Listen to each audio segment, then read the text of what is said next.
Welcome back to the Cover 3 podcast here on CBS Sports. That's Tom Fornelli. That's Bud Elliott. I'm Chip Patterson coming to you live at youtube.com/cover3 and all the different kind of podcast channels. So here's the deal. All right. We had this big old ACC Media Days deep dive planned. We were going to set the table for next week when we get into the ACC win totals on Monday and Wednesday. By the way, if you would like to be a part of Wednesday, August 2nd's ACC win total show, like our guy Wade was for the Big 12, there is an eBay auction going on right now. We will put that link in this episode description. But then, as it seems to happen nearly every single June or July, conference realignment reared its pretty little nose into our affairs.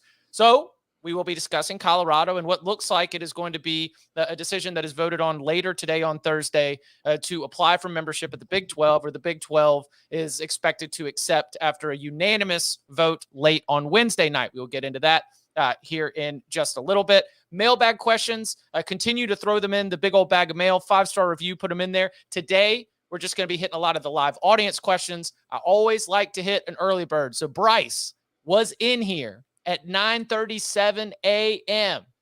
and he decided to get things started. So Bryce, you get the early bird question of the day here on a Thursday. Bryce said, y'all mentioned May as a 3 to 4 win quarterback, talking about Drake May from the University of North Carolina. How many wins could a coaching staff be, hold rosters constant, and give Georgia's staff a 6-6 team in February? How many games are they winning next year? 7. Wait. That's a belief in. He's saying, like, if Georgia's staff, or if any staff gets an FBS or Power 5 average team, how many wins is a coaching staff worth? It's probably +1 to -1, I would say, right? Especially now, look, that's not saying that like the program trajectory is different, but you said give us the same roster. So we're Correct. talking about just in-season coaching. Yeah. And we're going to assume that like they at least know who the players are, and they're not like just taking over next week and going from scratch in fall camp. I would say it's probably like maybe +1 to -1 over the course of an entire season. Mm-hmm. Between the very best and the very worst. Now, if it's just me, you, and Chip, maybe like -2. 11-1. This isn't just related to Georgia. I agree with you. I don't think the difference is that huge, but I think you could also argue that for a staff like Georgia, when you have that much talent compared to a coaching staff that maybe has to coach up a lesser talented team, like if you take a team like that who's just like kind of, rolling the ball out there and go get them, boys, you're just better than everybody else, and now you put them in a situation where they maybe have to out coach their opponent, you might win fewer games, honestly, with a team that they might take the 6-6 team and end up going 5-7 or 4-8 just because they're not used to having to scheme things up to fit that kind of player, and there'd be a learning curve for them. I like that. My mind is like racing right now, trying to figure out, okay, so what program has the staff that is worth the most in terms of the wins that the staff is adding to the equation with the roster? I mean, I'm telling you, Kansas has just popped into my mind, but that's just because we've been talking about Big 12 all week. But that was the first one I was like, is Kansas's staff worth a win or two based on like the personnel that it has? I mean, surely like the high end talent, as we've talked about a lot, is there, but it ain't a roster that's like chocked full of dudes. No. They've got to figure out a way to outcoach some teams, and Lance Leipold and that group have done a pretty good job of it. Wake staff. Yes. Brennan at San Jose State. Like just think about the places that they consistently win. And over the course of the last 150 years, they have sucked. Right? Illinois staff. Yeah, I think Bielema for sure. Mm-hmm. Yeah. We were talking about that Michigan game last night. Like that was like a coaching, masterpiece. It was like, okay, there is one path for us to win this game. And they put it in the game plan. They called it right. They executed everything. And then the refs screwed it up. Yeah, I like that. And do we agree that for the high end quarterback is worth more minus wins than a coaching staff? Oh yeah, easily, yes. Like if you put Caleb Williams on that 6-6 team, They might win. They might win 8 or 9. Yeah. Like if you take Nick Saban off last year and you just put average FBS coach, but you keep Bryce Young, the record is far closer to what it was than if you took Bryce Young off, put average quarterback, and kept Nick Saban. And that's your 2023 Alabama Crimson Tide. I do think, right. I do think the higher you go on the food chain, the more the players matter, right? Mhm. The coaching, finding a way to utilize sort of like miscast pieces that maybe didn't work elsewhere, but you can find them to work in your system. At the very highest levels of the sport, I truly believe it's just get the absolute freakiest of athletes and then fit what you do to them, right? Otherwise, other places, like when you go lower down the food chain, it's like get guys that can fit our system because we're really about the system. Well, and like, this is the higher you get on the food chain and the more freaky dudes you have. That's also when we bring in, my favorite thing, which is the whole, I don't know, interpersonal, like leading and being able to get people on the same page. I mean, Texas A&M had one of the most talented rosters in the country and didn't go to a bowl game last year. Like there's the higher you get on the food chain, the more talented the locker room's going to be. The challenges are definitely going to be a little bit different along the way. I like that question, Bryce. All the listeners are fantastic. All right. Is that Bryce Young that asked it? It was not Bryce Young that asked it. But we must discuss what the big news in college sports right now. There's a lot of levels to get to this. At 5 p.m. Today, we are expecting, because technically Colorado has not applied for membership, but all the university presidents in the Big 12 have been like, well, if they do, wink, wink, wink, then we unanimously approve this. Tom, we've sort of spun out a lot of different ways of what the next wave of conference realignment is going to be. And I think that like next moves might be the next part of this conversation. But for Colorado, going back to the Big 12, returning to the Big 12, do you like the move if you are Colorado? I like the move if I'm Colorado simply because I have little confidence in what the Pac-12 is doing and where the Pac-12 is going. So I think that if you're looking at that situation, getting some kind of stability with the television deal, because like George Kliavkoff can say whatever he wants when they're doing the Pac-12 Media Days on Friday. The presidents of the schools and the ADs can keep saying what they want about the television contract. But the fact is, they don't have a TV contract yet.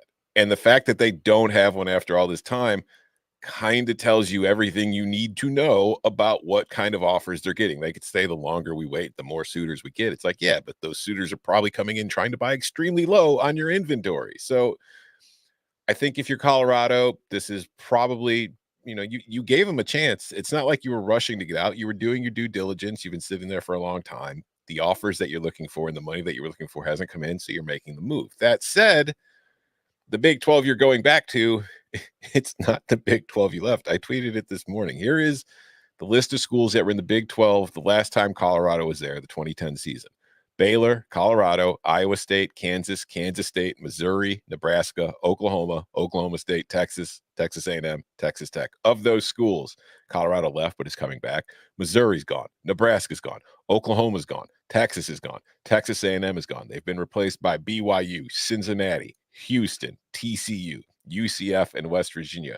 It's like moving back home after college to find out your parents have rented your room to a bunch of vagrants. It is not the same Big 12 that you left, but it is a better situation than the one you currently have, apparently, in the Pac-12. And we don't know, like you mentioned, we don't know exactly what the next move is going to be. I don't think the Big 12 plans on sitting at, 13 schools now? No, I agree with that. Okay. So, Bud, if you're Colorado, do you like this? Yeah, because of the certainty, right? I mean, Colorado, they went to the Pac-12 because they wanted to be closer to California for recruiting purposes, both in terms of student athletes, but also in terms of academics. I guess Dion is having an outsized impact in their choices, and Dion is a Texas guy. I know he grew up in Florida and played at FSU, but he makes his home in Texas. So I guess he's having some influence there. I mean, look, if you're Colorado, you're kind of in no man's land. You're not really a Big 12 team as far as geography, but you're not that far off now, especially since they've expanded with BYU and some of those schools. And you're not truly a Pac-12 team. I mean, but yeah, it's fine. It's fine. Like if I'm a Colorado fan, I am probably happy that I'm on more solid footing now than I was. I don't think Colorado is going to miss any of the annual games. I'm not even going to call them rivalries because I don't think they are rivalries at this point. I don't think Colorado will miss any of the annual games that they have been playing in the Pac-12. Maybe they miss having that trip to the West Coast to play one of the LA schools, but that was going away anyway because those schools are going to the Big Ten. I am interested in seeing the domino effects of this, and I don't want to jump the gun. I know we'll get there, but I think it is premature to judge the entirety of this move to see who else goes with them. Is this a UConn, or is it like somebody else within the Pac-12? Yeah, the sense that I have gotten is that Brett Yormark wants to be at 14. He wants that league to be at 14, maybe bigger, but in losing Texas and Oklahoma, they would drop back down to 12. And there's the wrinkle, as it's been reported, that in the Big 12's deal with ESPN and Fox, there are financial incentives to expansion rather than, being worried that you're just going to have to cut up the pie. There will be more money added to it. Yeah, they had the full share. Yeah, it's Colorado's. If it's a Power 5 school. Yeah, Colorado's going to get $31.2 million, which is going to put them right on par with, the ACC, everybody else in the Big 12. Like, this is to me, a smart financial move for Colorado. But Bud, you're right. The next step can fork off in many directions. And man, it is so frustrating around this time because, you get like lightly connected. Somebody gets on there is like, I think I know the other team, the other school that's leaving, and it might surprise you. You're like, well, what would, this is all a little bit surprising. But does anything surprise us with conference? If we're going to couch if we're going to couch this kind of reporting in like this other team that might be leaving, just say the school name. You're already equivocating with the word might. Yeah. Bud, you mentioned the UConn. There's a lot of like expansionist Twitter accounts that pop up every couple of years. It's tough it's tough to trace, but what do you think? How do you think this forks off? So I don't think the UConn stuff is entirely fake. That is not me saying that UConn will be going to the Big 12. I do not know, right? I don't really do the expansion reporting for the most part. If there's any legitimate interest in UConn, it is clearly a bet that Brett Yormark, the Big 12 commissioner, thinks that basketball is undervalued in the current college landscape. Now, there have been a lot of rumblings that they're going to allow overtime kids to come back and play college hoops, and they're going to allow G League kids to come back and play college hoops. And this is actually not entirely unprecedented. If you Google like Miami, Ohio, and their hockey program, at one point they had dudes who legitimately had played in the NHL on their expansion hockey program. So at one time back in the 70s, the NHL or the NCAA did allow for things like that. Maybe this is a bet on that. And I do think if you are a good enough basketball league, clearly like basketball is not going to be on the same footing as football. I hope Brett Yormark does not think that. But due to the way the NCAA tournament is trending, the power league's desire to maybe try to take that thing back, that does still make a lot of money. The way this was explained to me by somebody who I do trust was that if they get good enough at hoops, it makes it really hard to exclude them from the future of football if you're worried about a power two. So maybe like the hoops is their hook, even though we know the football in the Big 12, like they don't have anybody who recruits at a consistent, even top 15 level, right? And I wouldn't expect that to change. So they're not a national title contending league, even though TCU made the title game. But I kind of read into the UConn rumors that Yormark really values basketball. Yeah, that's 100. He very much values basketball. He's had the Rucker Park. Yeah, he had the Rucker Park camp in New York last week or the week before. It is weird if you are just a college football fan. Like Colorado is getting, I think, from a PR standpoint, being the Big 12, being able to say we've taken another school from another Power 5 program, because they've lost schools to other Power 5 programs. None of the replacements they've had have come from P5s. This is the first one. So that I think is good PR, but Colorado, while I love it, is not exactly, it's not a program that's going to come in and be a dominant kind of powerhouse, or at least it hasn't shown an ability to in 30 years. Maybe it can get back to it. But then like UConn, throwing that in there, it's like, oh, okay, sure. Yeah, UConn football, a program that has been through a lot of conferences in recent years and has had a strong basketball program throughout, but really hasn't added anything of value to the football conferences once they join, even with that basketball program. So maybe I definitely think there's room to grow on the basketball side of television wise. But I think all that room is in the NCAA tournament. I don't know how much room there is to grow as far as like the regular season revenue that they get. Mm-hmm. So I don't know what kind of overall impact that would have on the conference. I think, Bud, what you were saying a second ago is right. I think they're just kind of using basketball as a hook to stay connected to the Big Two because they know they're going to need them in the NCAA tournament. But I don't know. Like Brett Yormark has done some very smart things, I think, as far as dealing with the hand he's been dealt, like getting in the TV deal that if we add P5s, we're just going to add a share because that makes it more attractive for schools that they're trying to draw in. But I'm not completely sold on the UConn. There's also been talk of the Gonzaga coming as a basketball only school. I wouldn't put too many of my eggs in the basketball basket, but at the same time, maybe if you just feel like this is really the best shot we've got, let's play the hand we've been dealt and see what we get. Maybe we get lucky on the river. Who knows? Yeah, the Colorado. Georgia's going to sign. Sorry, Georgia's going to sign more blue chip prospects than the entire new Big 12 combined, right? Or at least like more guys in the top 247. So maybe, do you go get the best available basketball program, or do you go get like the 60th best football program? And that's putting it charitable. Like that's kind of Colorado's ceiling, you know? I don't know.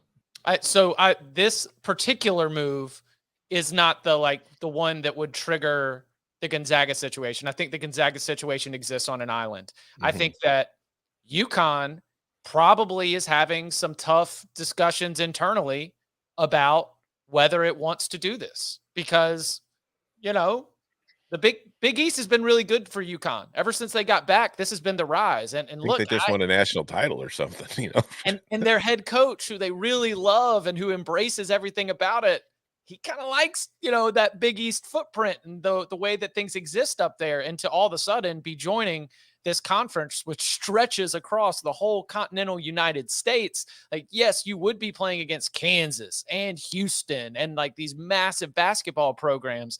But and like potentially even Gonzaga, that's where if it's Colorado, but then UConn, and you're also adding Gonzaga, like now you've got yourself a really good basketball pitch. If you just add Colorado and UConn, then like is UConn happy with that experience? I don't think so. I don't think so. Okay, so let's one final piece of this.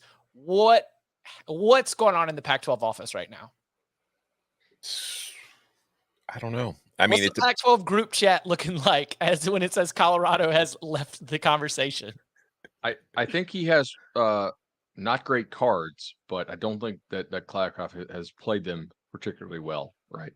Some notable missteps just in my mind when he said Deion Sanders is a big part of our TV rights deal going forward. Well, now it looks like Colorado is leaving. I maintain that regardless of who the coach is, even like a Nick Saban level guy, your conference needs to be bigger than to be pitching a coach for its TV deal.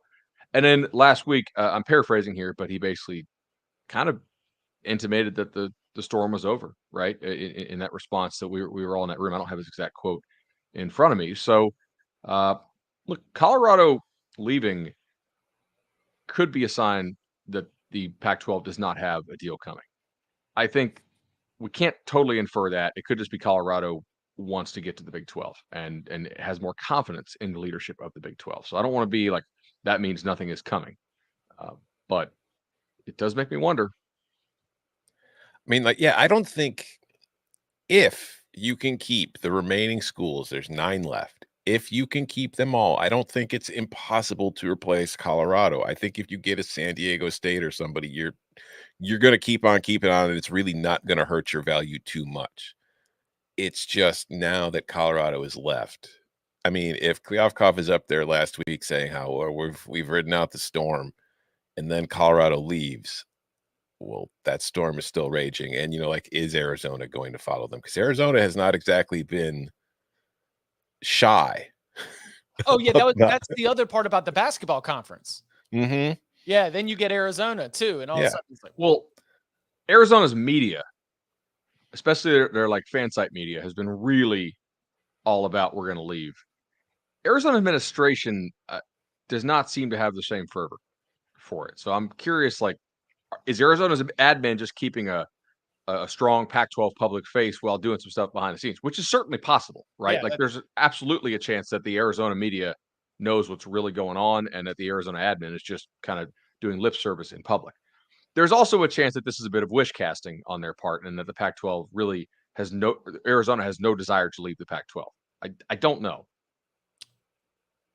Arizona seems like it could potentially be a candidate. Oregon and Washington are arguably the biggest brands, right? The most valuable properties that the Pac-12 still has within its membership. Mm-hmm. Do you expect either of those schools to be involved with this? Like, is that a situation where they are among the next out the door, or do they end up being nice, a nice addition if the whole thing falls apart?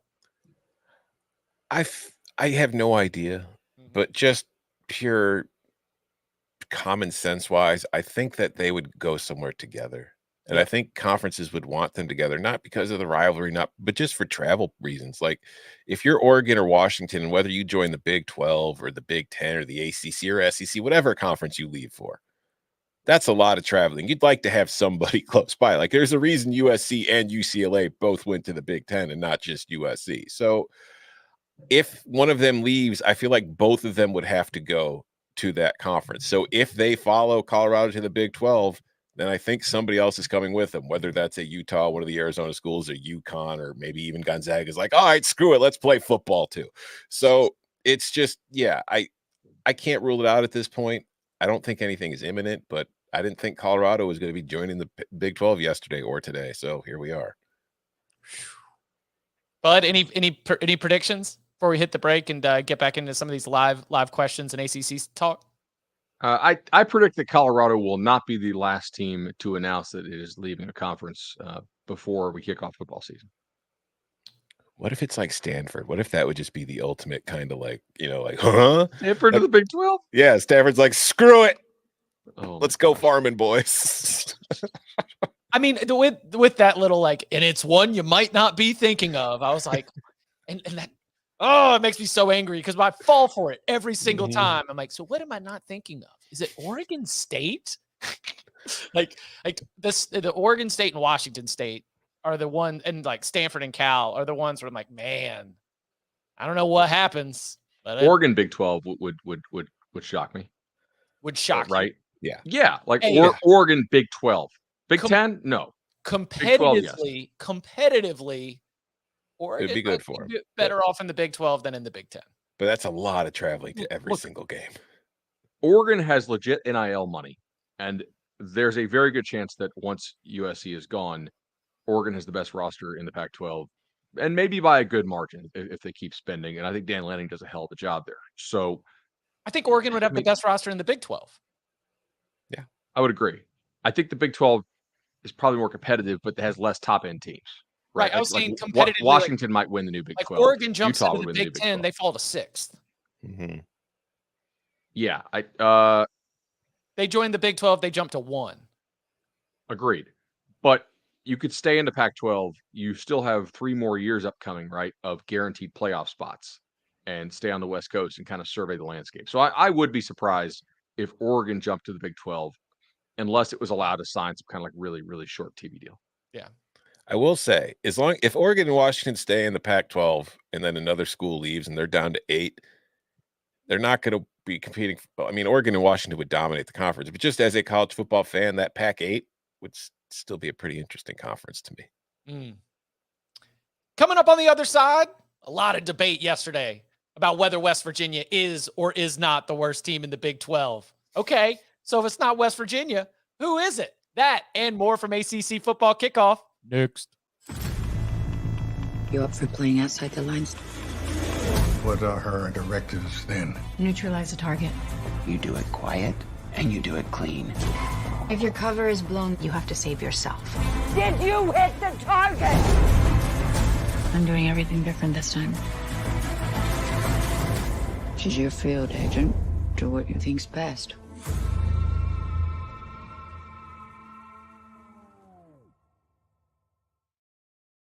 Back here on the Cover 3 podcast, Tom Fornelli, Bud Elliott, Bud and I in Charlotte for the ACC football kickoff. And of course, in addition to talking Colorado here on a Thursday, taking some of the questions from those of you who are hanging out with us. And look, we see the numbers. Lots of y'all are hanging out. Do us a favor. Hit that subscribe. Hit that like. We appreciate it in advance. This question from Don says, question for Tom. Yesterday, you said that you don't think West Virginia is the worst team in the Big 12. Who do you think is?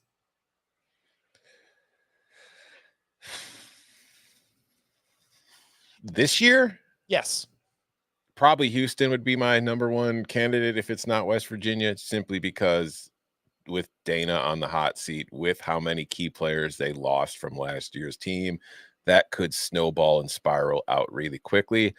I think Cincinnati has a chance to be pretty bad this year if things don't work out. Scott Satterfield's not a first-year head coach, but his first year with the program, a lot of key players from that team over the last few years that was winning a lot of games have moved on. I'm not super confident in the QB situation there. Not super confident with them on the offensive and defensive lines right now either, at least not where I was the last few years. Yeah, so that could be bad. I think overall, not the worst program, but I think, like Bud has talked about a lot, depending on possible suspensions for Iowa State, I think this year Iowa State could be the worst team in the Big 12. I think Kansas, it's not completely, we shouldn't just assume Kansas isn't going to regress to the norm. We can't just assume it. That's possible. I don't think it's going to happen, but it's possible. So, not with that 2-win coaching staff. Come on. The thing about the Big 12 is, and we go over it, like, it's a very fun and exciting league simply because there really isn't anybody in that league right now that you view as being miles ahead of anybody else. And now that Kansas kind of took that step forward last year, there isn't a defined doormat. Like, the gap between the top and the bottom in the Big 12, I think, is closer than any other league. We talk about the Pac-12 as having a lot of good teams at the top, but like the gap between that top tier and the second tier is huge. I don't think the gap between the tiers in the Big 12 is big at all. I think that's what's so appealing about the league.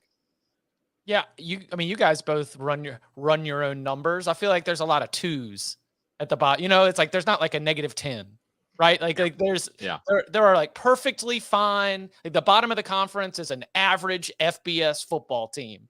You drop them anywhere beyond being in the Power 5, and like they'd be all right. They'd be okay. But they could use a UConn, honestly. Like UConn, I would project to probably go over in the league if they played. Like, granted, like you're going to win one, so they're probably a 1-8. But everybody would boost their resume by getting to play UConn. The ACC and the Pac-12, they've got some negatives in there, Mm-hmm. And just you're not saying that you're the worst team in the Big 12. What I'm saying, if you're the worst team in the Big 12, you are not horrendous. You're just probably going to finish at the bottom of the standings. Yeah, you might be 4-8. Right. The only way I could see like a -10 in the Big 12, honestly, is, as Tom said, the Iowa State suspensions. I don't want to go over that. We've got a lot of show to get to. Or a quit factor type thing. Like the coaching staff's getting fired. Everybody knows it. You got guys who are already thinking about where they're going for their next season, or maybe just going to the NFL, and they've kind of hung it up. Like, at that point, you can drop a team to like a -10. Like, what was Liberty last year when they knew Hugh Freeze was gone? Like, what's the mid-season adjustment? No, like, okay, hey, power rating wise, Liberty is kind of a pain in the ass this year because you have to figure out, like, okay, they played up in like 4 or 5 games last year. They also completely did not show up for Hugh Freeze and 3 others and got blown out at home by New Mexico State, right?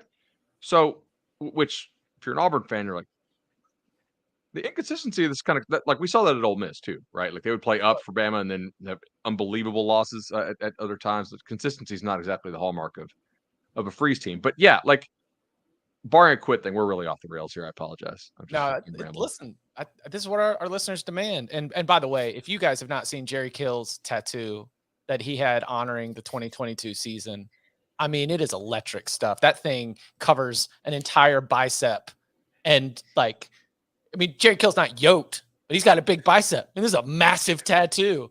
And it looks awesome. It's 25. Jerry Kill's a fun grandpa, right? What? Yes. Yeah. Like when Grandpa Jerry Kill comes over, everybody's like, yeah, for sure. Also, like Grandpa Kill is just an awesome name. All right, a couple other news headlines that we haven't even gotten a chance to get to as we've been working through a lot of our win totals, a lot of our media day conversations. It appears as though Jim Harbaugh, in an agreement with the NCAA for misleading statements during the NCAA's investigation, will be suspended for 4 games. Those 4 games are not games of massive significance to the Michigan Wolverines in terms of what we are expecting to be the most challenging games on their schedule, but still will be 4 games without Jim Harbaugh. What do you think that this is a punishment that ends up having any major impact on Michigan this season? No. Is it a dumb punishment for a dumb violation? Essentially it boils down to what? Being suspended 4 games for buying hamburgers? Well, no, for lying. I think there's more to it. Okay. Yeah, I there's no way that this is just about hamburgers, right? That's kind of the Michigan media line. And the lying part is what they get you on, right? Yeah. Look, all NCAA punishments I think are silly. Yes. Now, I'm not mad that you spilled the milk. I'm mad that you lied about it. Yeah, exactly. I do think that this is sort of the Herm Edwards thing, right? Where everybody was pretty strict about some of the stuff that was going on during the pandemic restrictions. Mm-hmm. So I do think there's a little bit of like, hey, we did all agree to like actually follow this stuff. And I'm sure every school did something, but some schools did more than others. I don't think anybody was doing exactly what Arizona State was doing. Like, I very much doubt Harbaugh had kids taking selfies in his office, like that on their unofficial officials that they were running when nobody was even having unofficials, like what happened at Arizona State. But I think there's more to it than just a hamburger. Hypothetical. Let's go. Let's say the NCAA suspends Harbaugh 4 games. What happens if Harbaugh just says no and keeps coaching? What does the NCAA really end up doing? Pull the Will Wade? I mean, no, but don't run the playoff. That's why they're trying to do the mutual resolution thing, right? Like he signed something, they signed something. It's like, we won't punish the program as much, and you'll sit out these games and this, that, or the other. I think that if you agree to a mutual resolution and then buck on it, I mean that'd be, we would talk about Jim Harbaugh, like the biggest outlaw in college football. Is this tail not wagging the dog situation right here? Like, if you're the Big Ten and the Michigan, and you can just say no and then go do whatever the hell you want. The NCAA can't do anything. They don't run the playoff. They can't keep you out of it. What are they going to? We'll vacate wins 5 years from now. Oh no. I do think so many of these punishments we're going to look back and be like, you know how we look back on the Tressel thing now? Yes. Remember, yes. like this guy lost his job because players got tattoos and he misled the NCAA about it. I think we're going to look back on this kind of stuff in 5 or 10 years, and once kids get revenue shared, which I don't know if you guys saw that, because there's a lot of stuff going on yesterday. I'm not trying to pivot away from Harbaugh here, but that little proposal that was put out by some of the collectives, and I think some of the ADs on some of these schools are on board with it, that they need to start revenue sharing with from the TV deals with the players. Interesting what schools were into that proposal, by the way. Which ones were they? I actually, mostly from the Power 2, but also FSU and Clemson. Mm-hmm. And the schools, there's some chance. The schools would do the revenue sharing, or the conferences would do the revenue sharing? Well, that's a question, right? Because the whole Title IX, Title VII thing, which is unclear, but may have a better shot to. I mean, we're getting into kind of legal stuff here, and I'm not an employment lawyer. We did have a couple of employment lawyers who DM me who had very they disagreed with each other after the last time that we talked about that. But that one kind of caught my eye, right? Like, the deadline to announce to get out of the ACC is August 15th. If you're Florida State, or if you're Clemson, or if you're one of these schools, wait, the deadline to announce to get out of the ACC for, what do you mean? Like August 15th of this year? If you want to play in another league next year, you have to announce by August 15th. If you're, look, they're not going to revenue share this thing next year. So, but why in the hell would you be on board with revenue sharing TV money when you're about to be getting a quarter of the TV money as the other leagues?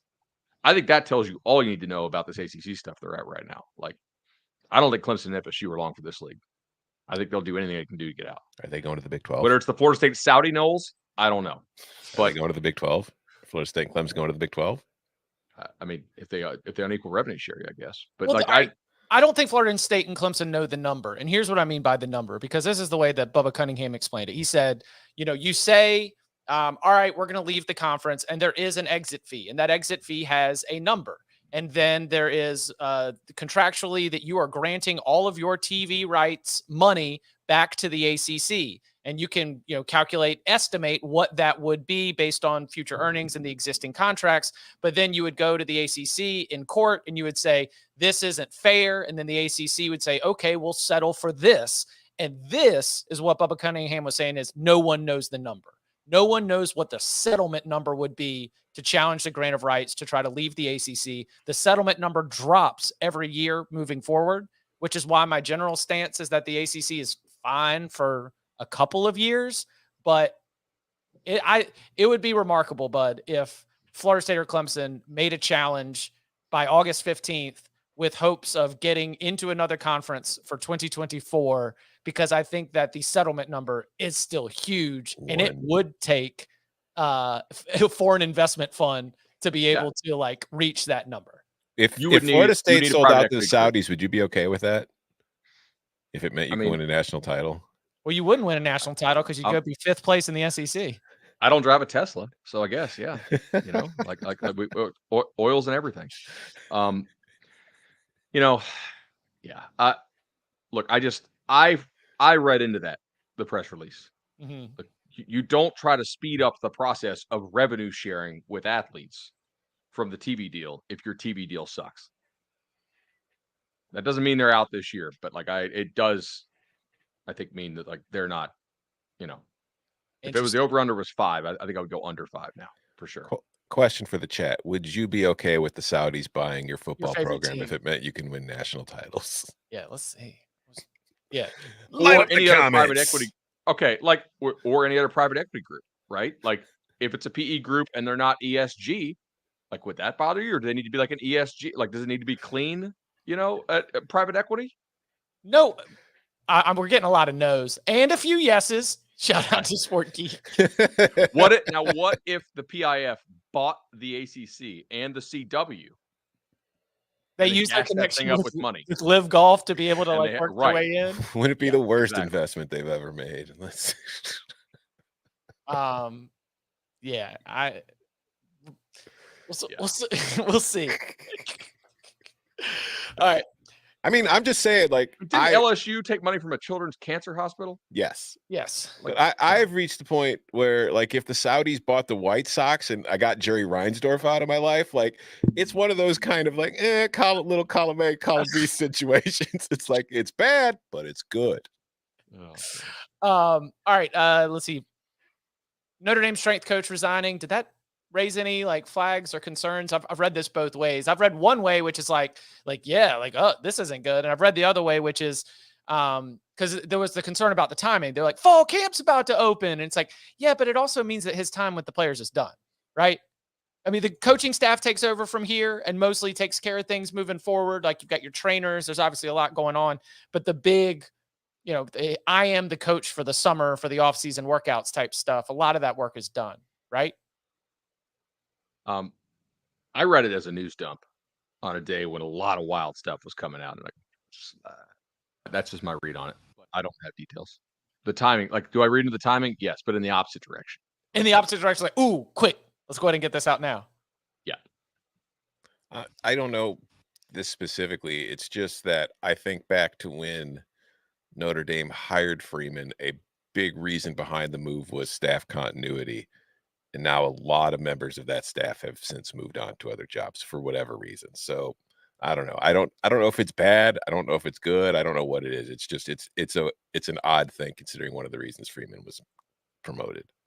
Notre Dame fans in the chat, do you now wish that you would have waited 2 months to get Luke Fickell? Oh, I don't know. Saying you should have. Just asking. Yeah. What about Jim Leonard? What's up, buddy? Oh, so I was so happy to hear that news the other day. No, it's good.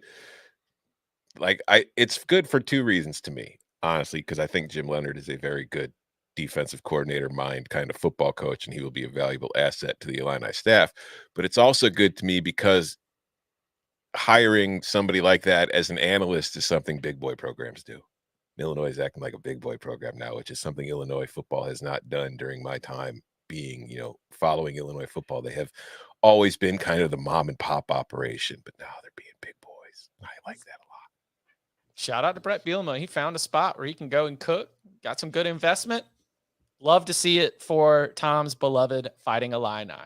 Coming up on the other side, as Bud mentioned, it has been a wild, wild week in college sports. And yes, we're here at the ACC football kickoff. So some of our biggest takeaways, some of our thoughts on the league as a whole, that and more next.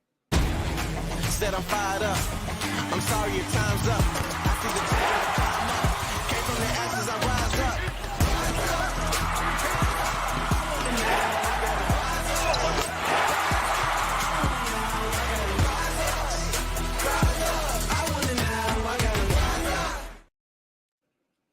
Back here on the Cover 3 podcast, a question from the chat. Scott Lloyd says, question, with ACC Media Days coming to an end, which teams in the conference do you think could surprise us the most and exceed expectations?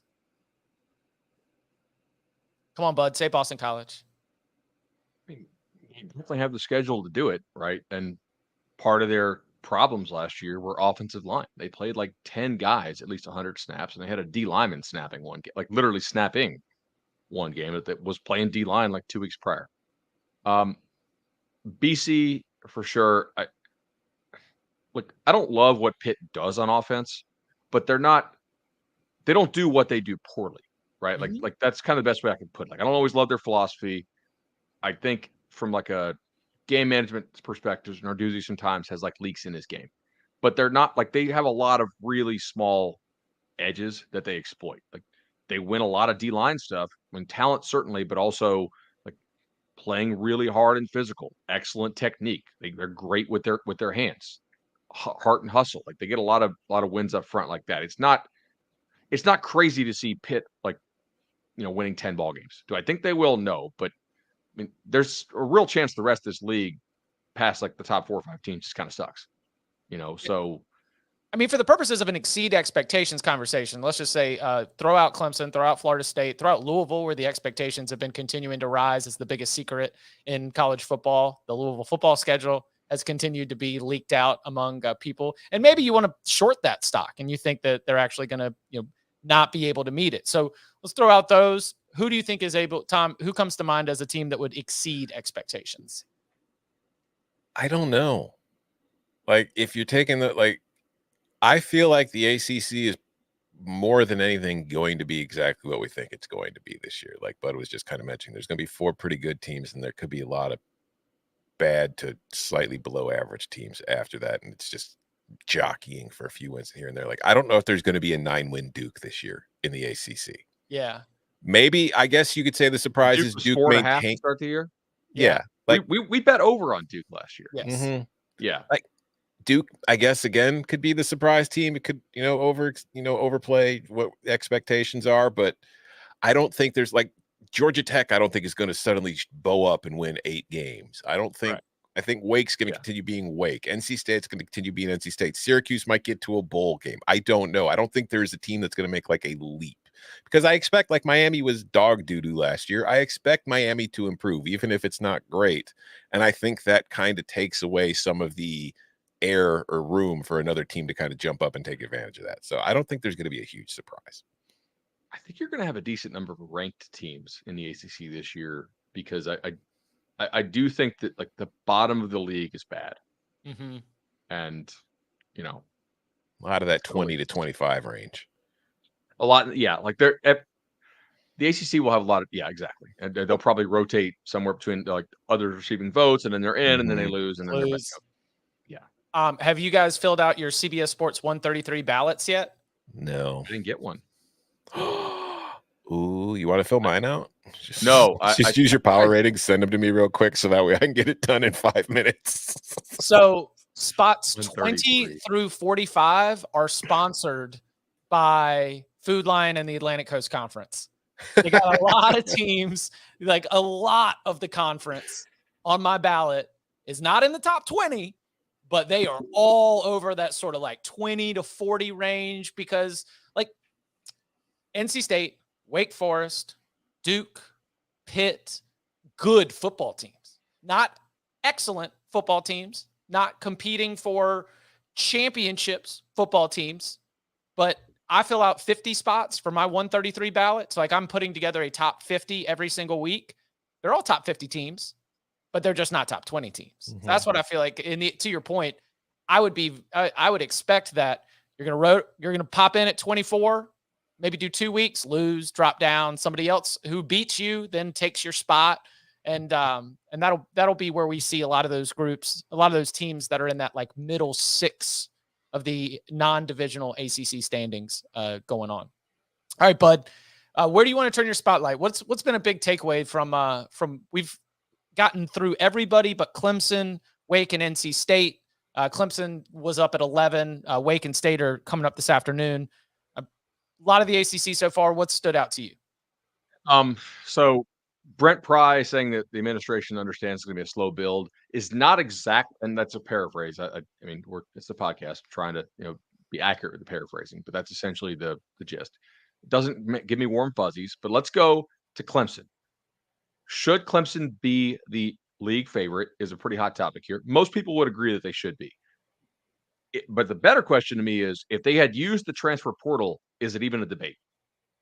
Right? And I contend it would not be.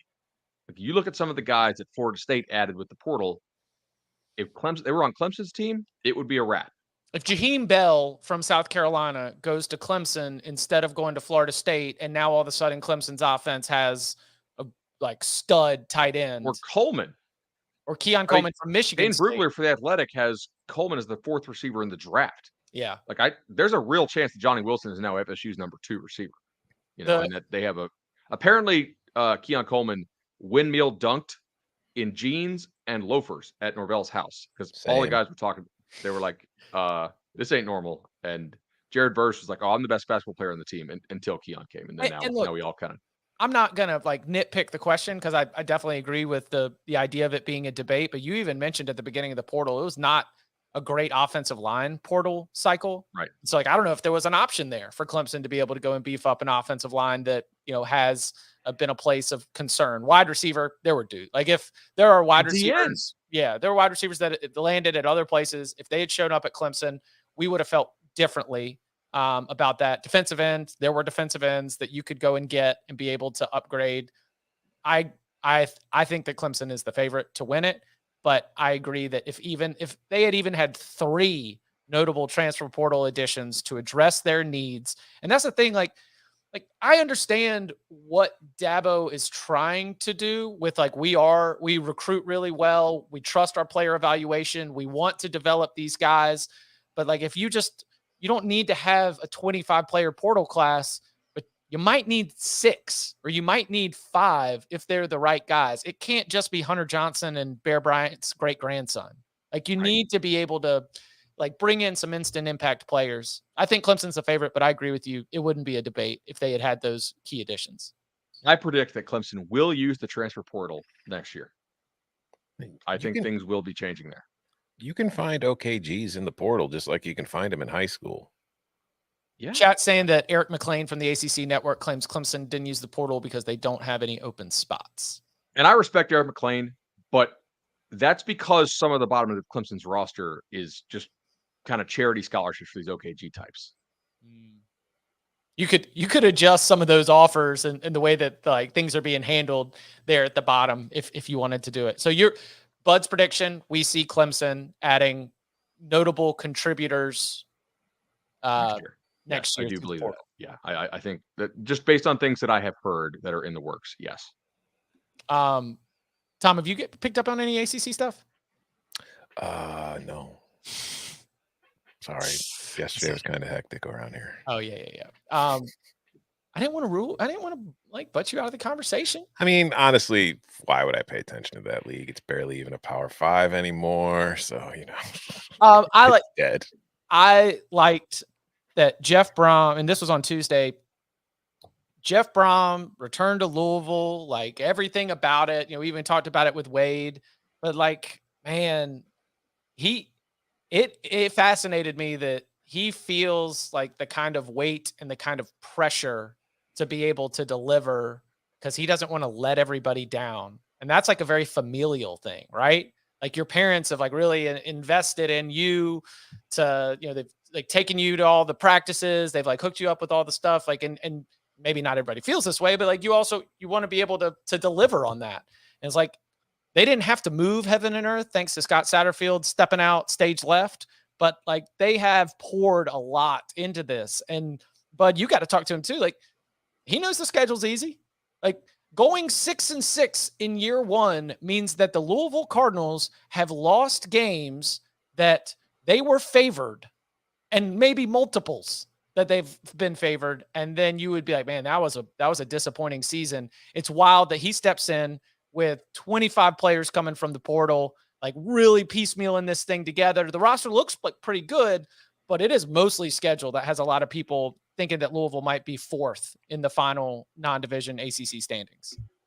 We had literally seen Jeff Brom take Purdue to the Big Ten title game in large part because he did a good job coach, like basically maximize what their roster was. And because that was the year they did not have to play Michigan and Ohio State from the East. Like he's done this before. I straight up asked him, I said, hey, like, it's kind of a weird question to ask and equivocate a little bit with this, but like, year one, do you feel pressure to win because all the computers say you have the easiest league schedule, and by a lot, to be honest.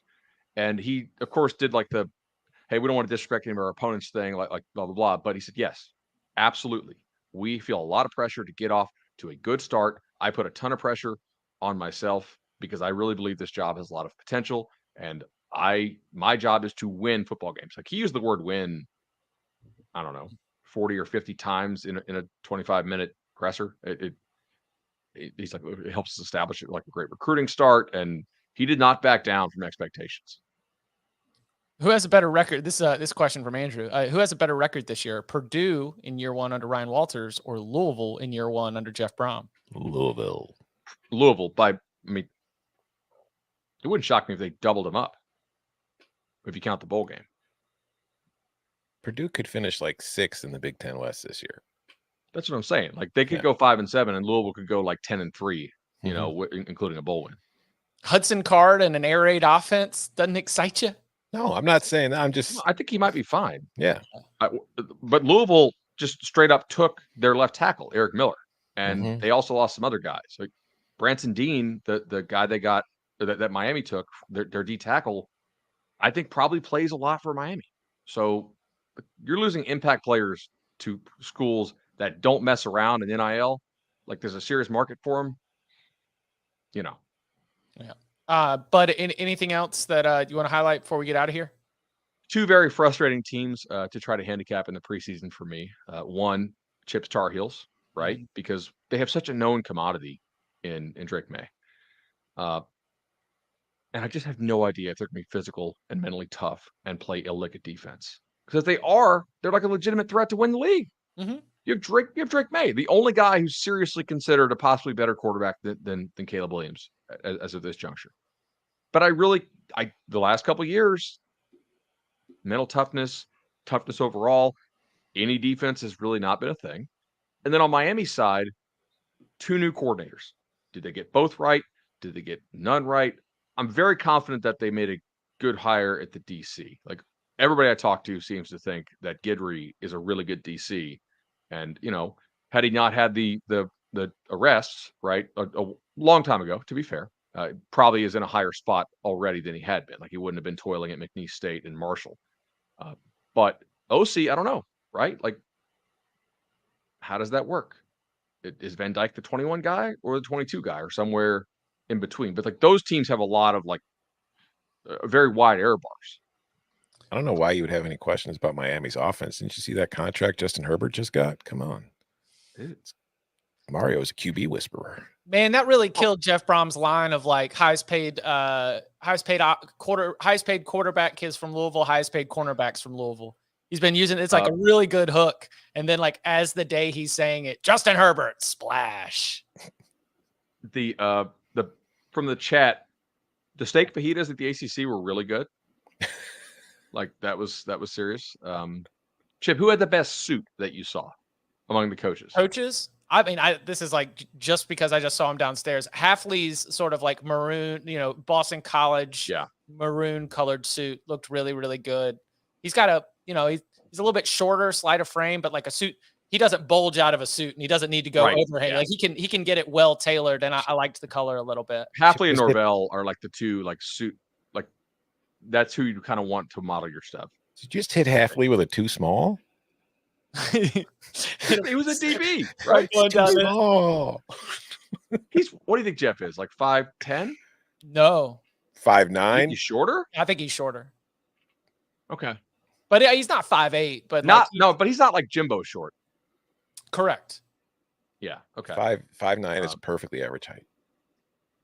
Yeah. We haven't seen Dabo's suit. I mean, like Dabo. I saw him downstairs. He's suit. Just plain. It's probably white. Yes. No, so white suit. It's like Dabo, Elko. Like there's a bunch of people. There's a bunch of coaches that just like they've got their look and they go like Dave Doran. Yeah. Oh, Narduzzi looked sharp. Narduzzi looked really good. He's Italian. Narduzzi looked really good. Yeah. He went with the tan suit. Thinking back to day one. Brom looked kind of regular. Fine. It's hard to wear Virginia Tech orange. Like Pride, like fine. Oh, Brom looked pretty plain. This will shock no one, but Max got on some ridiculous Jordans. And there was a hotel staffer that was while I was talking to ESPN's David Hale. We saw a hotel staffer walk by and he like first looked and you could tell that he was like, oh, I know who that is. And then he like was looking at him. He looked down and he went, like with really big eyes. Like, got the nod of approval for his sweet kicks, but kind of regular suit right there.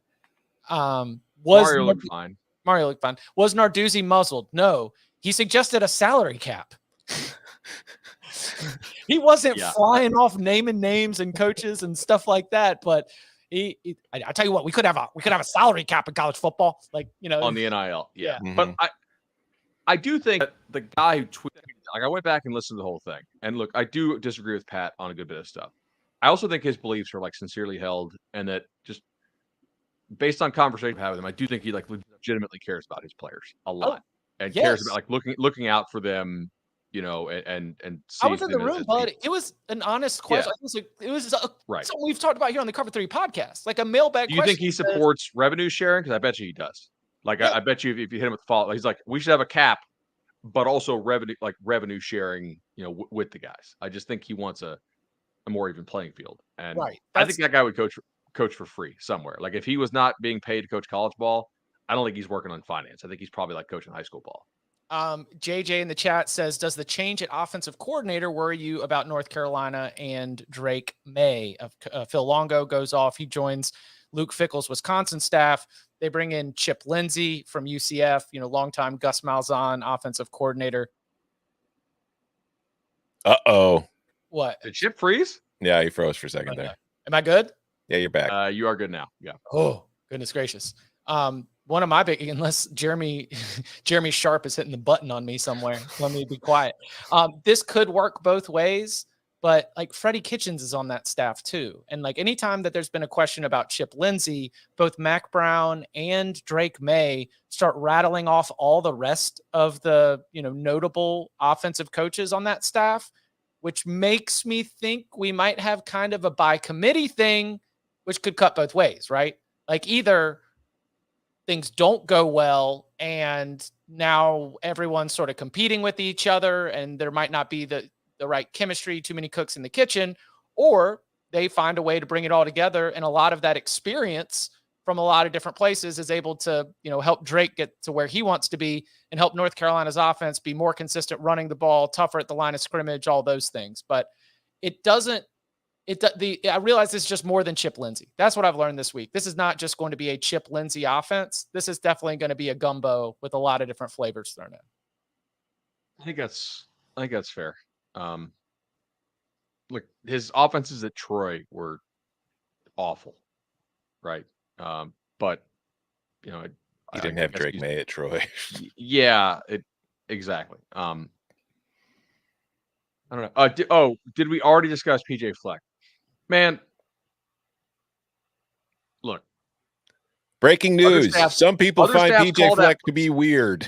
Yeah, you know what? PJ Fleck is weird. It's a Yes. it's a different flavor based on what I've read so far.